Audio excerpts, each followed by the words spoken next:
السلام عليكم. طبعا اليوم قصتنا عن هذا الشخص. هذا الشخص سافر عبر الزمن. طبعا اليوم لبست كمامة، اوكي، بما انه قصة مخيفة وغامضة، اوكي، فحبيت انه اسوي اجواء. فاعطونا لايك وظلوا مع القصة الجميلة. فالافضل تعطونا لايك حتى ما يجيكم الجني. القصة باختصار انه كان شخص يقولون انه مسافر عبر الزمن، اوكي، او جاي من عالم الموازي، اوكي. المهم، فكان رايح لمطار اليابان، اوكي. اول ما صعد الطيارة منعوه العمال انه يصعد الطيارة، اوكي. يعني هم العمال اللي اقصد عليهم انه هم حراس الامن، اوكي. منعوه لانه شافوا اكو مشكلة بالجواز مالته، اوكي.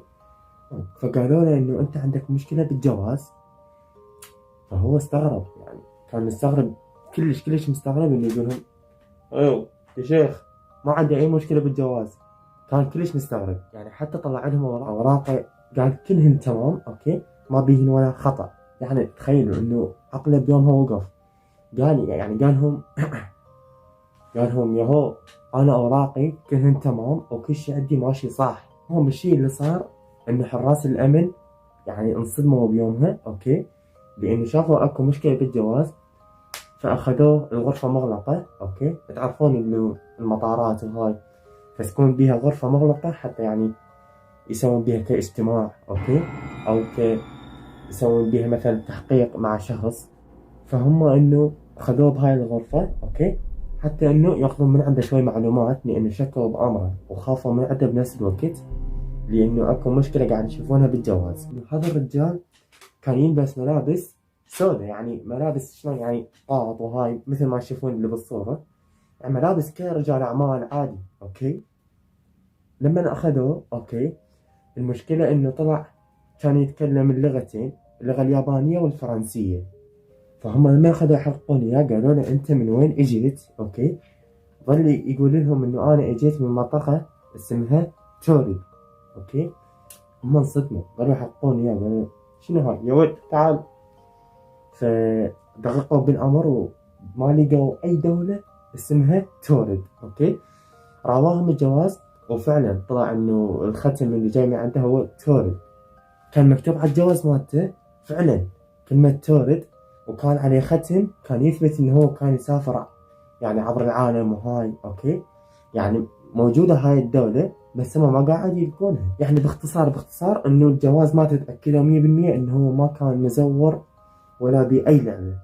المشكلة انه هاي التورد، اوكي، ما موجودة بعالمنا اصلا، يعني بالارض كلها، اوكي، ماكو دولة اسمها تورد نهائيا.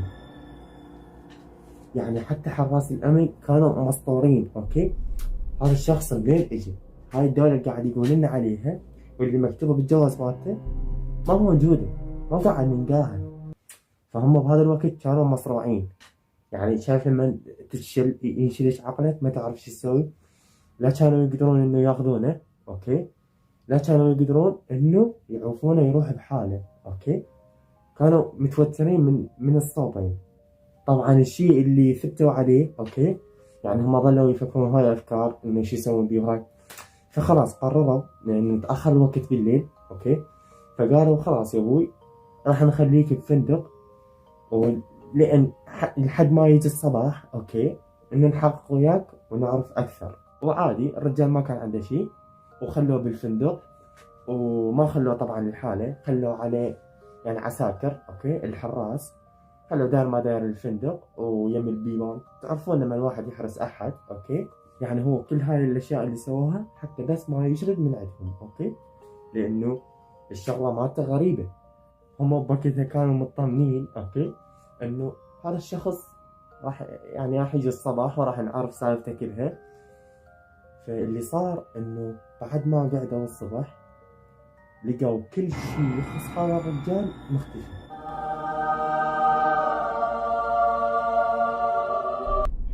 والرجال بنفسه ما هو بالغرفة اللي خلوه بيها.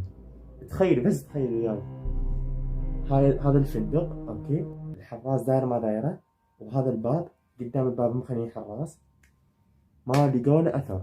ولهذا اليوم ما لقوا الأثر، يعني اختفى من هذا المبنى نهائيا.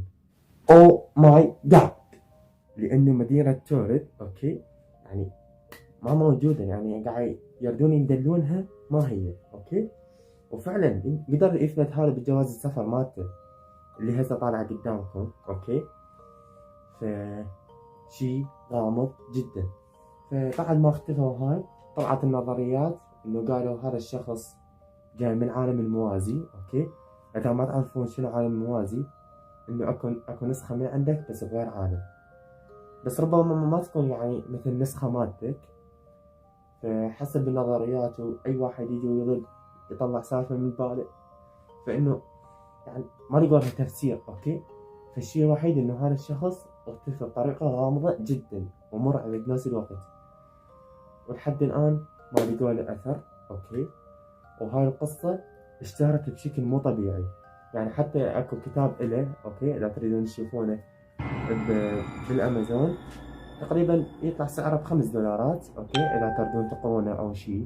اشتهرت بطريقة إنه قاموا يسووا لها قصص أوكي، يردون يسوون حتى أفلام أوكي من وراء هاي القصة. يعني بذاك الوقت اشتهرت كلش هاي القصة.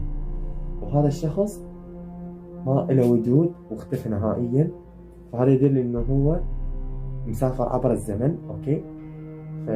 يعني هيك النظريات تقول اوكي، ولحد الان ما حد متاكد شنو اللي صار. وهي هاي تقريبا اخر صورة صوروها حراس الامن بذاك الوقت.